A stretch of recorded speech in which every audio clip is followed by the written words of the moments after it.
Ce que personne ne vous dit sur les crises de colère de votre tout-petit, c'est que la plupart du temps, elles n'ont absolument rien à voir avec vous, ni même avec la fameuse caprice. Cela semble faux, n'est-ce pas? On a l'impression d'être défié, manipulé. Mais la science du développement du cerveau nous révèle une toute autre vérité. Une vérité qui va changer la façon dont vous abordez ces moments intenses.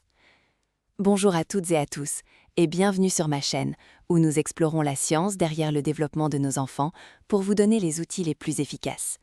Aujourd'hui, on s'attaque à un monument de la parentalité, la crise de colère. Imaginez le cerveau de votre tout-petit comme une magnifique maison en construction. Il y a des fondations solides, des pièces en cours d'aménagement, mais l'étage supérieur, celui où se trouve le bureau de direction, le centre de contrôle de la logique, de la régulation émotionnelle et de la prise de décision, est encore une coquille vide, à peine ébauchée.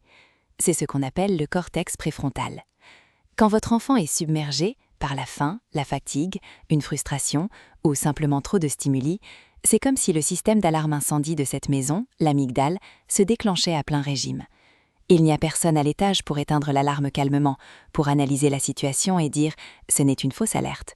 Le petit cerveau est pris dans une tempête primitive de combat ou fuite, incapable de raisonner, d'écouter ou de se calmer seul.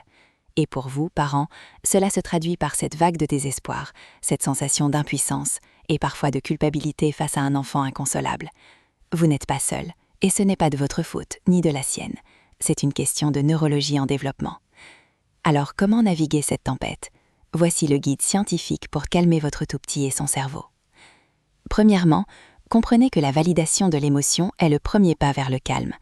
Le cerveau de votre enfant a besoin de se sentir compris pour commencer à se réguler. La validation émotionnelle active des circuits de sécurité dans son cerveau. Imaginez que vous êtes le miroir de son émotion. Vous lui montrez que vous voyez et entendez sa tempête, sans la juger, sans essayer de la faire disparaître. Alors à partir de maintenant, quand la tempête approche, votre première mission n'est pas de stopper la crise, mais de nommer ce que vous voyez et ressentez de sa part. Dites « Je vois que tu es vraiment en colère parce que le bloc ne rentre pas » ou « Tu as l'air tellement triste que nous devions partir du parc ». Ne tentez pas de raisonner, ne dites pas « Ce n'est pas grave ». Dites simplement « C'est difficile, n'est-ce pas ?» S'il vous plaît, faites ce changement. Devenez le miroir de son émotion. Cela lui envoie un message puissant. « Je te vois, je t'entends. Et je suis là avec toi dans cette tempête. » Deuxièmement, offrez la co-régulation avant d'attendre l'autorégulation. Un tout petit ne peut pas se calmer seul, il a besoin de votre système nerveux mature pour l'aider à retrouver l'équilibre. C'est une transmission de calme, une véritable danse neuronale. Pensez à votre enfant comme à une petite barque ballottée par les vagues en pleine mer. Vous êtes le grand navire stable qui peut le tirer vers le rivage, lui offrir un abri. Voici exactement comment faire. Une fois l'émotion validée, offrez votre présence physique et apaisante.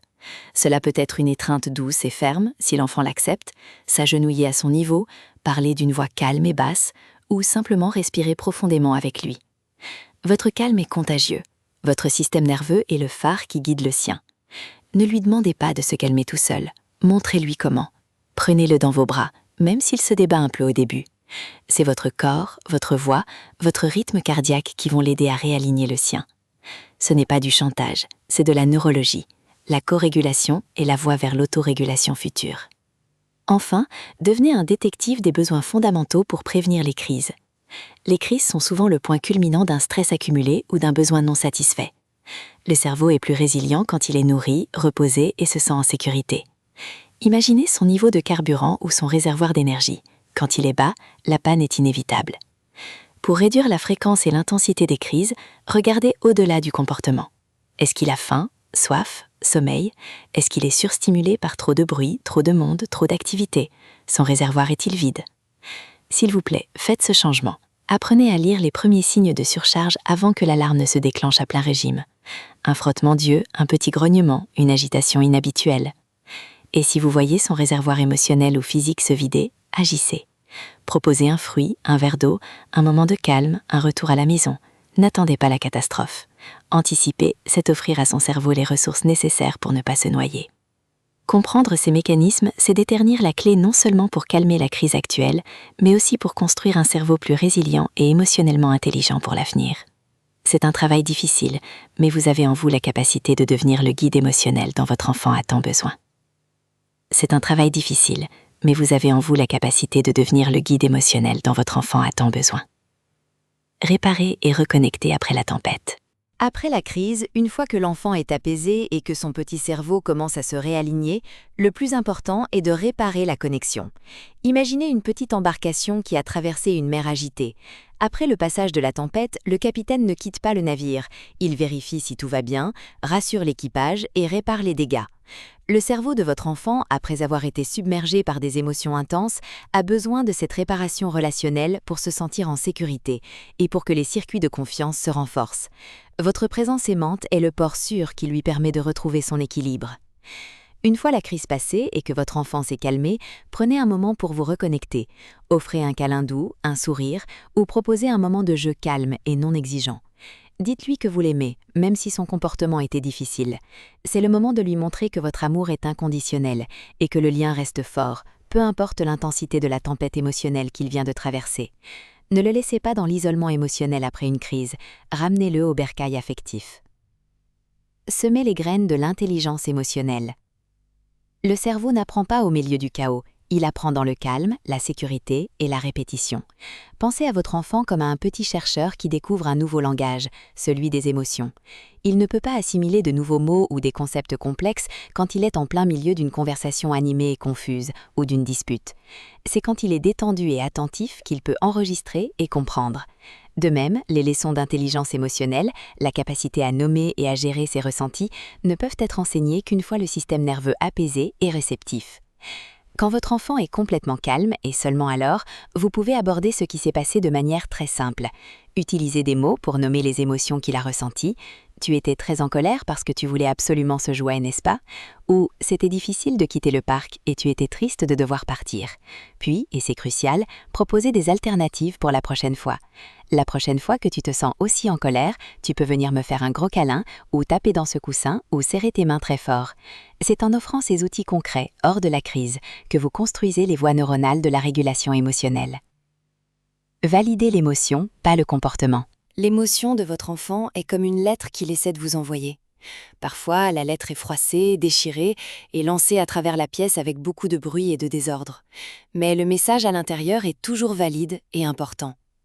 Si vous ignorez la lettre ou la rejetez, le cerveau de votre enfant interprète cela comme un rejet de son expérience intérieure, ce qui peut amplifier le sentiment d'incompréhension et la frustration. Valider, c'est comme dire « j'ai bien reçu ta lettre », même si la façon dont tu l'as envoyée n'était pas idéale et que nous devons en parler. Établir des limites empathiques, les garde-fous du cerveau. Imaginez que le cerveau de votre enfant est un petit explorateur avide de découvrir le monde. Il a besoin de savoir où sont les bords de la carte, les chemins sûrs et les zones à éviter. Les limites sont ces garde-fous clairs et bienveillants qui lui permettent d'explorer en toute sécurité, sans craindre de tomber ou de se perdre.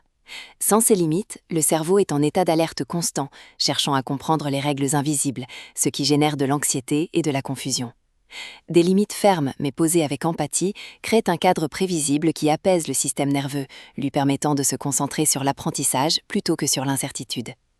Établir des limites fermes mais posées avec empathie crée un cadre prévisible qui apaise le système nerveux, lui permettant de se concentrer sur l'apprentissage plutôt que sur l'incertitude. Établir des limites fermes mais posées avec empathie crée un cadre prévisible qui apaise le système nerveux, lui permettant de se concentrer sur l'apprentissage plutôt que sur l'incertitude. Établir des limites fermes mais posées avec empathie crée un cadre prévisible qui apaise le système nerveux, lui permettant de se concentrer sur l'apprentissage plutôt que sur l'incertitude. Après avoir validé l'émotion, il est crucial de maintenir des limites claires et cohérentes. Je comprends que tu sois en colère parce que tu ne veux pas partager, mais on ne prend pas les jouets des autres. Tu peux demander « mon tour » ou jouer avec un autre jouet en attendant.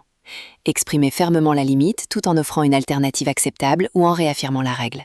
C'est en expérimentant ces limites, posées avec amour et fermeté, que le cerveau de votre enfant apprendra progressivement à s'autoréguler, à gérer la frustration et à comprendre les attentes sociales, construisant ainsi un sens de l'ordre interne et une meilleure capacité à naviguer dans le monde. La régulation parentale. Votre propre tableau de bord. Votre propre cerveau est le système de navigation principal. Si le pilote est stressé, fatigué ou que les alarmes retentissent partout sur son propre tableau de bord, il est bien plus difficile de diriger le vol avec calme et précision, surtout quand il y a des turbulences. Pour être le phare stable qui guide votre enfant à travers ses propres tempêtes émotionnelles, votre propre lumière doit être stable et bien alimentée. Vous ne pouvez pas verser d'une tasse vide. La corégulation, cette danse neurologique d'apaisement mutuel, commence inévitablement par votre capacité à vous autoréguler.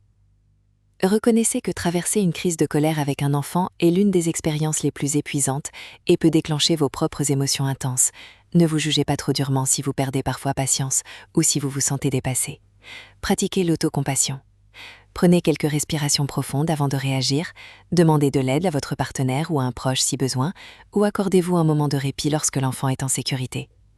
Votre capacité à vous réguler, à gérer votre propre stress, est le modèle le plus puissant et le plus direct que vous offrez à votre enfant pour qu'il apprenne à faire de même.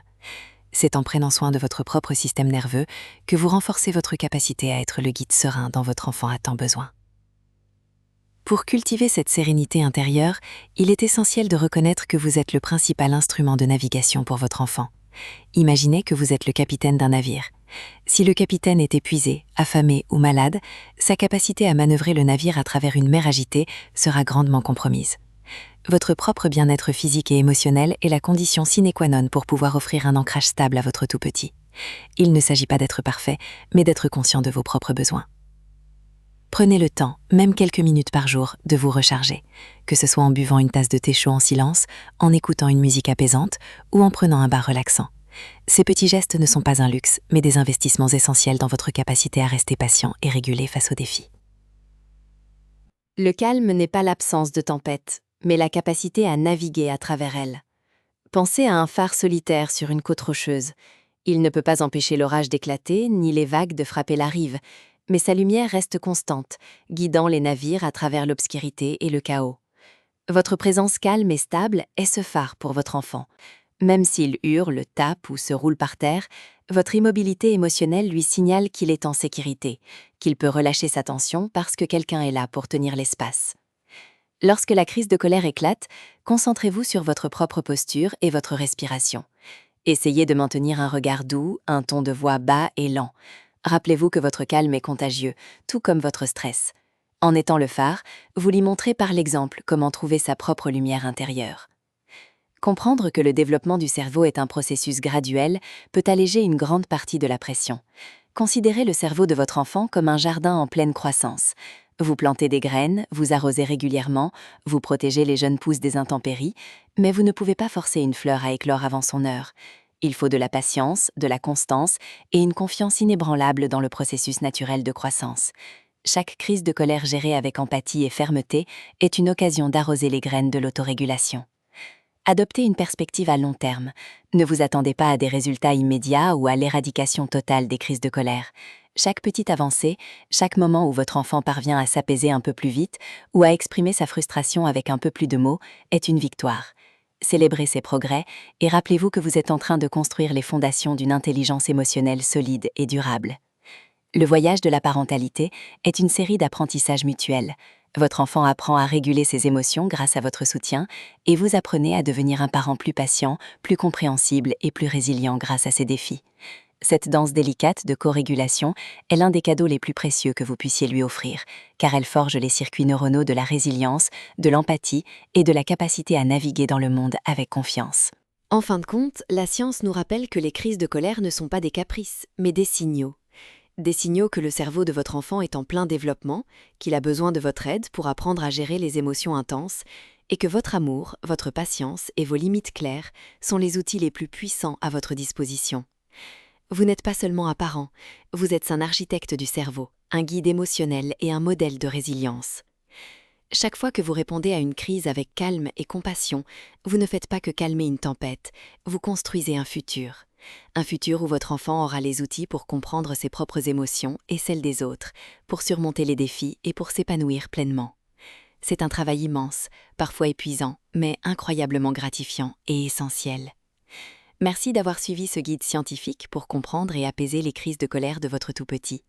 Nous espérons que ces informations vous aideront à vous sentir plus outillé et plus confiant dans votre rôle de parent. N'hésitez pas à partager vos propres expériences et astuces dans les commentaires ci-dessous. Votre vécu est précieux pour toute notre communauté. Si cette vidéo vous a été utile, n'oubliez pas de vous abonner à notre chaîne pour ne manquer aucune de nos prochaines explorations sur le développement de l'enfant. Et restez connectés, car notre prochaine vidéo explorera un autre aspect fascinant de l'univers de votre enfant. À très bientôt.